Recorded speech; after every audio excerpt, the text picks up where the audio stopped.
Bonjour à toi et bienvenue dans cette vidéo dans laquelle j'avais envie de parler et de répondre à la question qu'on m'avait posée. La maladie est-elle obligatoire pour évoluer? Donc, je vais aborder plusieurs points par rapport à cette question. Premièrement, ce mot-là de obligatoire pour évoluer, vu que la maladie, en fait, on ne choisit pas, c'est un événement qui va nous permettre, en fait, de mettre encore plus de conscience dans ce qu'on vit et de l'acceptation, en fait, dans le flow, dans les choses qui peuvent nous arriver. Et souvent, en fait, il va y avoir plusieurs étapes à ce moment-là. C'est le moment où on se dit, ben, je suis... Enfin, où souvent, ça nous saoule, hein. Soit on tombe malade, soit on a un accident, etc. Et on a des choses, on a prévu des choses, on a envie d'être actif, on a envie d'être présent et d'être disponible pour ce qu'on a envie de faire. Et la maladie fait qu'on ne peut pas. Donc déjà, il y a cette réaction un peu de résistance qui est complètement OK et que je t'invite vraiment à accueillir.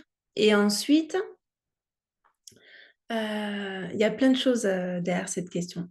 Ensuite, la question aussi, c'est où est-ce que ton corps s'exprime? Pour moi, le corps, c'est vraiment le véhicule de l'âme. Et quand la maladie vient, alors ça peut être des maladies bénignes, type angine, grippe, ça peut être des petits accidents, ça peut être voilà, des maladies plus importantes. Mais à chaque fois, l'endroit du corps qui s'exprime, qui appelle, qui est en réaction, en fait, ben, symboliquement, c'est pas par hasard.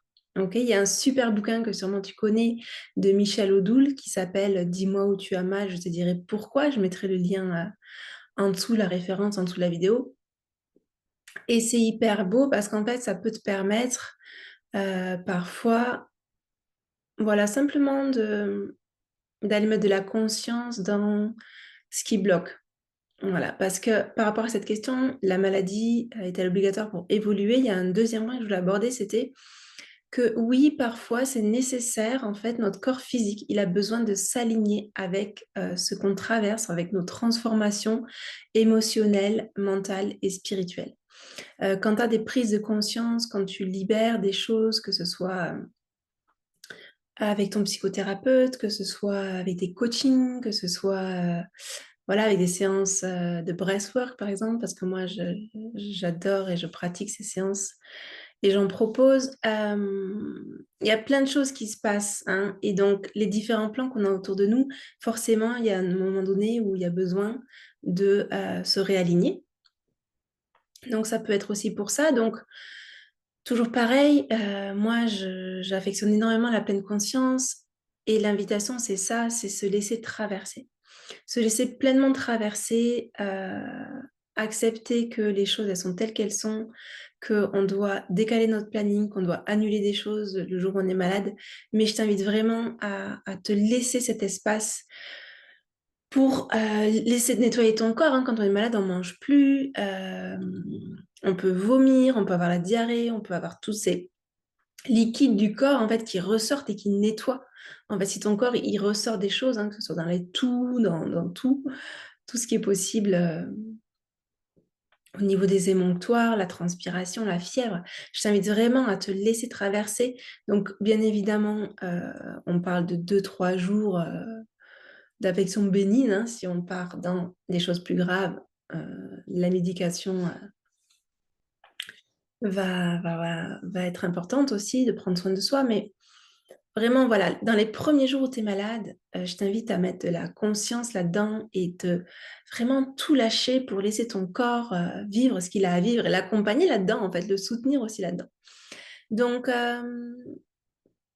voilà. Et un troisième point que je voulais aborder par rapport à cette question, quand on me demande la maladie est-elle obligatoire pour évoluer, j'ai l'impression que là-dessous, il y a un petit truc comme euh, est-ce qu'à un moment donné de notre évolution, ben, on sera plus malade?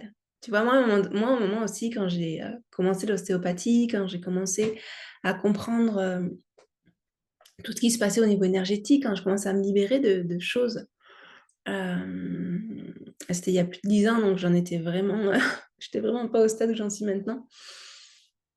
bah, il y avait ce truc de ah bon, mais toi, t'es malade alors que pourtant, t'es déjà dans un chemin d'évolution et ça me paraissait étonnant et presque pas normal. Alors qu'en fait, si, parce qu'il y a toujours des couches et des couches et des couches à libérer dans tout ce qu'on a vécu enfant, dans tout ce qu'on a vécu dans nos autres lignées, dans toutes nos lignées aussi de femmes, dans notre famille, des choses qu'on est là pour nettoyer, pour libérer et pour accueillir. Donc, pour moi, en fait, bah, la maladie, elle n'est pas signe, si tu veux, d'un moment où ça bloque dans ton évolution, au contraire. Et j'ai un autre exemple à te donner par rapport à ça, c'est le très très beau livre de Christiane Singer. Je ne sais pas si tu la connais, mais c'est une autrice qui a une manière de s'exprimer magnifique. Et son dernier bouquin, c'est... Attends, je recherche le titre là parce que je ne l'ai plus en tête. C'est Dernier fragment d'un long voyage, que je te mettrai aussi sous la vidéo. Et en fait, à la fin de sa vie, elle a eu un cancer et elle relate en fait les douleurs, les moments d'absence en fait, tellement c'est souffrant, tellement c'est difficile de vivre cette maladie. Et aussi les prises de conscience et la connexion à ses profondeurs, à l'essentiel et à l'amour qu'elle fait. Moi, quand j'ai lu ce bouquin, j'ai eu des larmes qui ont coulé plusieurs fois parce que elle a déjà une manière de dire les choses et c'était tellement magnifique et tellement juste que voilà. La maladie, elle s'invite au moment où il y a besoin, même si c'est souvent jamais quand on en a envie, de manière bénigne à plus grave. Ça ne veut pas dire que ça te dit quelque chose sur qui tu es, euh, tu vois, sur ton évolution personnelle, pas du tout.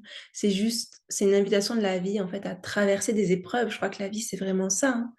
On est là pour moi, pour aller de plus en plus vers l'amour de soi, vers l'amour des autres, vers la compréhension de qui on est et l'accueil en fait de toutes nos parts. Moi, c'est vraiment tout ce que je te partage dans mes accompagnements. Et voilà, si tu as envie d'aller plus loin, moi, je propose des séances de breathwork en ligne. C'est des séances de respiration pour justement aller connecter à cette conscience du souffle et faire circuler l'énergie et nous libérer encore et encore de tout ce qui bloque, que ce soit dans ce qu'on vit au quotidien ou des choses de plus profond. Voilà, je te mets aussi le lien de mon site avec toutes les dates des séances à venir qui reprendront surtout à la rentrée. N'hésite pas à t'inscrire à la newsletter si ce n'est pas déjà fait aussi pour recevoir toutes les infos. Et partage-moi en commentaire comment ça vivre pour toi, comment c'est pour toi quand tu tombes malade. Est-ce que c'est quelque chose qui est difficile? Est-ce que c'est compliqué? Est-ce que tu sautes sur le numéro de téléphone de ton médecin? Parce qu'il y a des peurs aussi.